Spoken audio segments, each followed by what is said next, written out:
မင်္ဂလာပါရှင်ဒီနေ့မှာတော့ Jada Smith ရဲ့ Woody ဆိုတဲ့ဘာသာပြန်စာအုပ်လေးကိုဖတ်ရင်းနဲ့ရင်ထဲမှာခန်းစားမိတဲ့အတွေးစလေးတွေကိုမျှဝေပေးချင်ပါတယ်စာအုပ်ထဲမှာတော့ Jada ကသူကလေးဘဝတွေကအကြောင်းအရာတွေကနေစပြီးတော့ပြောပြထားတာပါကျွန်တော်ကတော့သူအိမ်အောင်ကြပြီးကလေးရတဲ့အချိန်မိခင်ဖြစ်တဲ့အချိန်မှာပါတဲ့အပိုင်းလေးကိုဒီမှာမျှဝေပေးချင်တာပါစာအုပ်ကိုဖတ်နေရင်လည်းဂျာတာကသူမငယ်စဉ်ကမရခဲ့တဲ့ဖခင်မြတ်တာကို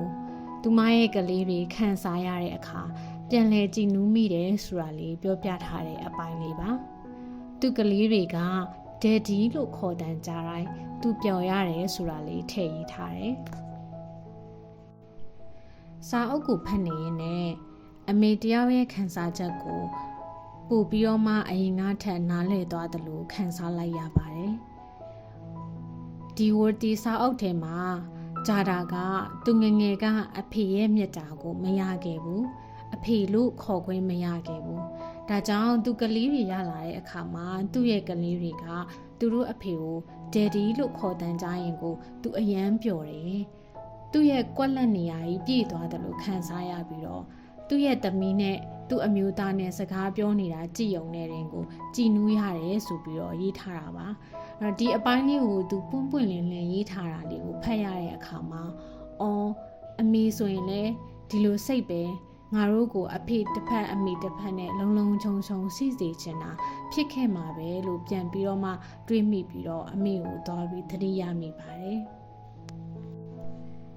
နောက်တစ်ချက်ကတော့ဂျာတာရဲ့ gentle parenting လို့ခေါ်တဲ့ကလေးကိုဖြစ်တည်မှုအတိုင်းလက်ခံတတ်တဲ့ပုံစံလေးကိုသဘောကျမိတာပါဂျာတာကကလေးတွေပေါ်မြင်တဲ့အမြင်ကလည်းပဲကျွန်တော်အတွက်တော့တကယ်ကိုအတူယူစရာကောင်းပါတယ်ငါကမိပါကလေးကဘာမှသိတာမဟုတ်ဘူးငါပြုပြင်ပေးရမယ်ဆိုပြီးထိန်းချုပ်တဲ့ parenting မျိုးမဟုတ်ဘူးကလေးကပြချင်တဲ့သူတို့ရဲ့ပင်ကိုယ်ပုံစံကိုမြင်အောင်ကြည့်ပြီးတော့ဒါတွေကိုသူနားလည်ပေးနိုင်မလားလက်ခံပေးနိုင်မလားဒါမှမဟုတ်ရင်ကလေးနဲ့ညှိနှိုင်းမလားဆိုတဲ့အမြင်မျိုးနဲ့ကြည်တာဖြစ်ပါတယ်ကလေးကိုအတင်းမထိန်ချုပ်ဖ ೇನೆ သူ့ရဲ့ဖြစ်တည်မှုလေးအတိုင်းရှိနေစေတာကအယမ်းကိုသဘောကျစရာကောင်းပါတယ်သူ့ရဲ့အမျိုးသား Will Smith ရဲ့အရင်အိမ်အောင်နဲ့ရခဲ့တဲ့သားလေးကသူတို့နဲ့အတူတူနေတဲ့အခါမှာသူ့ရဲ့ပစ္စည်းတွေကိုအိမ်မှာလာလဲပြီးတော့စော့ကြတဲ့တငယ်ချင်းတွေကလိုချင်တဲ့အခါမှာအကုန်ပေးတတ်တယ်တဲ့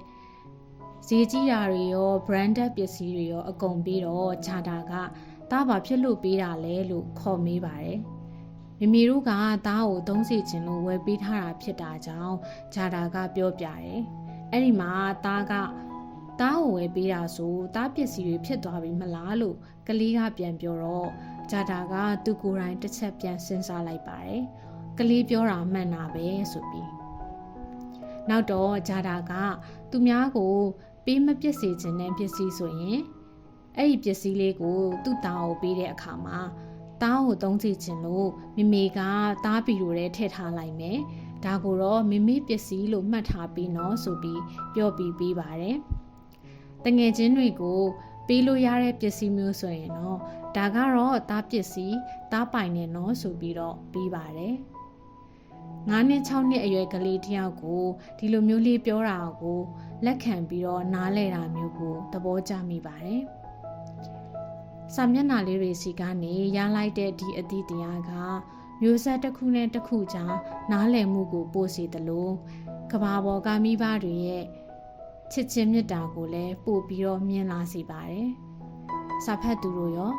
အခုပြောပြသွားတဲ့အကြောင်းအရာလေးကနေဘယ်လိုမျိုးများတွေးမိပါသလဲရှင်။ Whispers from the Pages ရဲ့ဒီနေ့အစီအစဉ်လေးကတော့ဒီလောက်ပါပဲ။ချစ်ရတဲ့ harmony ပါ။